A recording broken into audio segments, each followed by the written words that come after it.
అధికారంలో ఉన్న ప్రతిపక్షంలో ఉన్న నిరంతరం ప్రజల పక్షాన పనిచేసినటువంటి వ్యక్తే నిజమైనటువంటి ప్రజానాయకుడని చెప్పి మనందరికి కూడా తెలుసు. గత 5 సంవత్సరాలు హ్యూజ్ మ్యాండేట్ వచ్చింది. 151 స్థానాలతో ఒక వ్యక్తి ఈ రాష్ట్రానికి ముఖ్యమంత్రి అయ్యాడు. అధికారం ఉన్నటువంటి 5 సంవత్సరాలు కేవలం ప్యాలెస్కే పరిమితమై ఈ రాష్ట్రంలో ఏమి జరుగుతుంది, ప్రజలు ఏ ఇబ్బందులు పడుతున్నారు, అటు పత్రికలు గాని మీడియా గాని ప్రతిపక్షాలు గాని ఎంత గోచించినా సరే ఒక్క రోజు కూడా వెళ్ళి చూసినటువంటి సందర్భాలు లేనటువంటి నాయకుడు. ఇటువంటి నాయకుడు ఈ రాష్ట్రంలో ఉండకూడదు, ఇటువంటి వ్యక్తి అసలు రాజకీయాలకే పనికిరాడు అని చెప్పి 5 కోట్ల మంది తెలుగు ప్రజలు మొన్న జరిగినటువంటి ఎన్నికల్లో చిత్తుగా ఓడించి ఇంటికి పంపించిన విషయాన్ని ఒక్కసారి గుర్తు చేస్తున్నాను. గెలుపు ఓటములు సహజం, ఒక రాజకీయ పార్టీకైనా ఒక వ్యక్తికైనా సహజం. ఎవరమైనా సరే ఓడిపోయేటప్పుడు ఎందుకు ఓడిపోయాం, కారణాలు ఏమిటని అన్వేషించుకొని ముందుకెళ్ళాలి. కానీ ఈరోజు ఆ వ్యక్తి పరిస్థితి చూస్తుంటే, మాటలు వింటుంటే ఆ వ్యక్తి పూర్తిగా స్థితి పూర్తిగా లేనటువంటి వ్యక్తిగా మాట్లాడుతున్నాడు. 8 మాసాల్లో చంద్రబాబు నాయుడు గారు వ్యవసాయ శాఖని ఏమీ చెయ్యలేదు. రైతు దీనావస్థలో ఉన్నాడు, పంటలకి గిట్టుబాటు రావడం లేదని చెప్పి ఈరోజు పచ్చి అబద్ధాలు మాట్లాడుతున్నటువంటి వ్యక్తికి నేను ప్రెస్ మీట్ పెట్టి సమాధానం చెప్పలేనటువంటి అవసరం ఉన్నా సరే, ప్రజా జీవితంలో ఉన్నాం కాబట్టి, మనం ప్రజలకి జవాబుదారీ కాబట్టి ఈరోజు రైతులకి ఈ రాష్ట్ర ప్రభుత్వం చేసిన విషయాలని తెలియచేయాలనే ఉద్దేశంతోనే ఈరోజు పత్రికా సమావేశం పెట్టాను.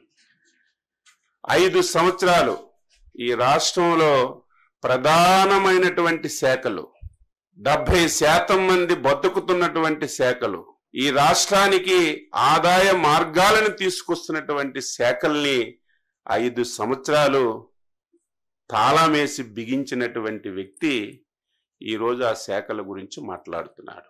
ఈరోజు వ్యవసాయ అనుబంధ శాఖలు, ఈ రాష్ట్రంలో 60-70% మంది వ్యవసాయం అనుబంధ రంగాల మీద ఆధారపడ్డారు. అందులో రాష్ట్రానికి ఎక్కువ ఆదాయ వనరులు వచ్చినటువంటి శాఖ వ్యవసాయ అనుబంధ శాఖలు.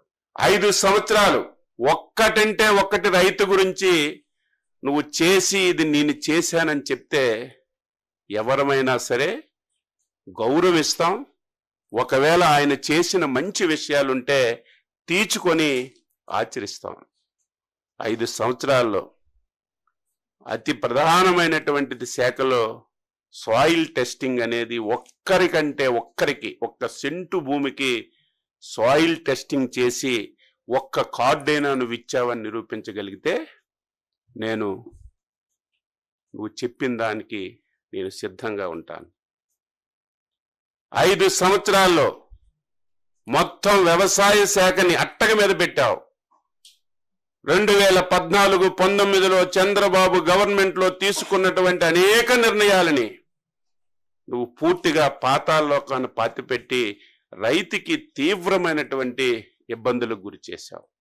5 సంవత్సరాల్లో మెకనైజేషన్ కింద ఒక్క పైసా అంటే ఒక్క పైసా నువ్వు ఖర్చు పెట్టావని లెక్కలు చూపించు. ఈరోజు అత్యంత ప్రాధాన్యమైనటువంటిది డ్రిప్పు, స్ప్రింక్లరు, ఇరిగేషన్ మీద ఆధారపడినటువంటి రైతులు ఉన్నారు.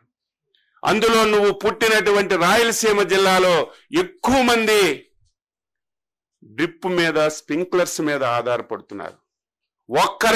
ఒక్కరికైనా నువ్వు డ్రిప్ కానీ స్ప్రింక్లర్లు కానీ ఇచ్చినటువంటి సందర్భాలు ఉన్నాయని చెప్పి నేను అడుగుతున్నాను. మేము వచ్చి 8 మాసాలు అయింది, గిట్టుబాటు ధరలు రావడం లేదని గగ్గోలు పెడుతున్నావు. ఏం జగన్మోహన్ రెడ్డి, ఈరోజు ప్రధానమైనటువంటి పంట ప్యాడీ, రైస్. నువ్వు రైతు దగ్గర ధాన్యం ఎప్పుడైనా కొన్నావా అని అడుగుతున్నాను. కొన్న తర్వాత నెలల తరబడి రైతుకు ఒక పైసా ఇచ్చావని చెప్పి నేను అడుగుతున్నాను. ఈరోజు మాజీ ముఖ్యమంత్రి గారు, వైఎస్ఆర్ కాంగ్రెస్ పార్టీ అధ్యక్షులైనటువంటి జగన్మోహన్ రెడ్డి గారు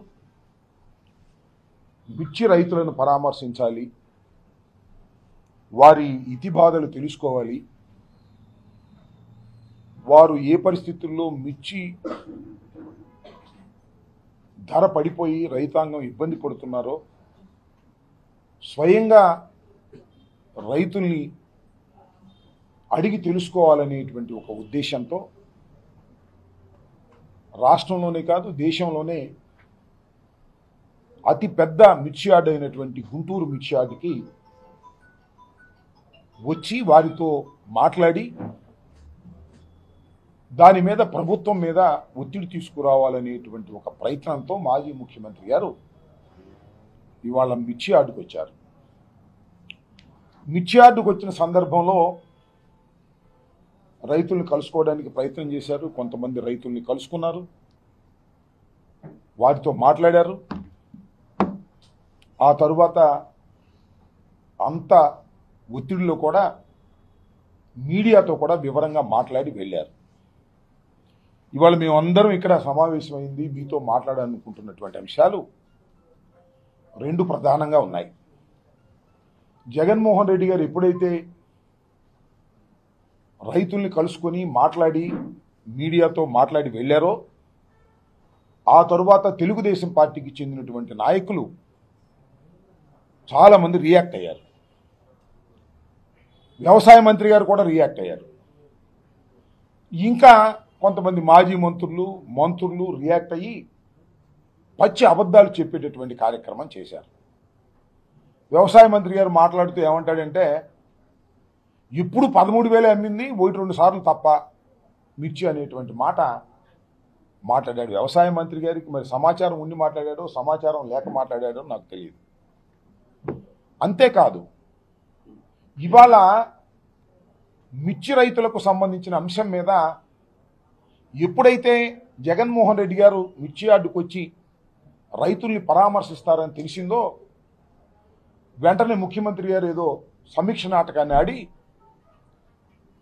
కేంద్ర వ్యవసాయ మంత్రి అయినటువంటి శివరాజ్ సింగ్కి ఒక లెటర్ రాశాడు. అయ్యా, మిర్చి ధర పడిపోయింది, మీరు రావాలి, మీరు ఆదుకోవాలి అని. అది కాదు చేయవలసింది. జగన్మోహన్ రెడ్డి గారి హయాంలో నేను మనవి చేస్తున్నా, గర్వంగా గుండె మీద చేయి వేసుకొని చెప్తున్నాం, జగన్మోహన్ రెడ్డి గారి హయాములో 5 సంవత్సరాల పాటు రైతు ఉత్పత్తి చేసినటువంటి పంటలకు మద్దతు ధర రాకపోయినా,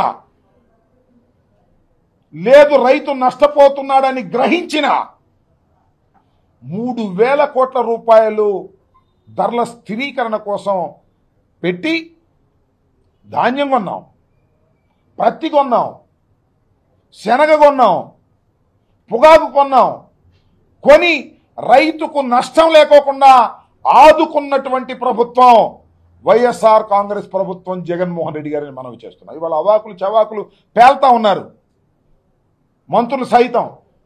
ఏం చేశారండి మీరు ఇన్నాళ్ళ నుంచి? మిర్చి రైతుల దగా పడిపోతుంటే తాళొచ్చి నారు రేటు పెరిగి, కూలీ రేటు పెరిగి, మందుల రేట్లు పెరిగి, ఎరువుల రేట్లు పెరిగి మిర్చి డౌన్ అయిపోతే ఇవాళ మాట్లాడుతున్న మాటలేంటి మీరు? ఇవాళ ఇదంతా కూడా ఎవరి మీదో నెట్టేసి కేంద్ర మంత్రికి, వ్యవసాయ శాఖ మంత్రికి లెటర్ రాసేసి తుడిసేసుకుందాం అనుకుంటే కుదురుతుందా అని అడుగుతా ఉన్నా. ఆదుకోవాల్సిన బాధ్యత ముఖ్యమంత్రికి లేదా?